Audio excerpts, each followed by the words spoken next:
King Charles I. Kristen Chase. King Charles I was born on November 19th, 1600. Within 5 days he was made the Duke of Albany. In January of 1605, 5 years later, he was then also made the Duke of York. On November 6, 1612, his brother King Henry passed away. Charles was then heir to the throne after his father's death in 1625. He reigned for 24 years until his death on January 30th, 1649. King Charles I was known for having absolute monarchy.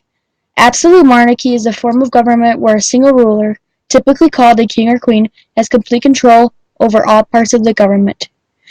His or her power is not limited by a constitution or by the law. In an absolute monarchy, the transmission of power is hereditary, pretty much meaning that King Charles makes his own rules and passes down his family's beliefs instead of divine right. Another belief king and queens believe in is divine right. A monarch is not subject to any rule on earth, and his right to rule comes directly from God. The king is not a subject to the will of his people, the aristocracy, and in some cases the church.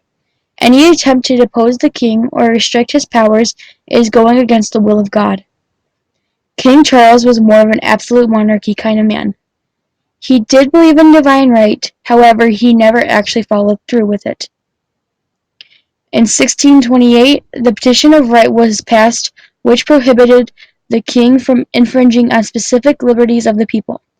The king could not imprison subjects without due causes, not levy taxes without Parliament's consent, house soldiers in private homes, or impose martial laws in peacetime.